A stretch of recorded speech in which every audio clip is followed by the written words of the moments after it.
Hello everybody and welcome. In this video I'm going to show you how to pair your speaker with your PC. You have to start by press one time at the Windows button on your keyboard and now write Bluetooth. Then click Enter and right here at the top click at Bluetooth or other device, Bluetooth. Now right here at the top of the speaker we have power button, so press on it to turn on your speaker.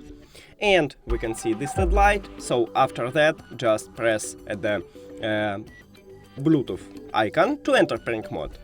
And we can see it at the device list, so just click on it. And then click Done. We did it!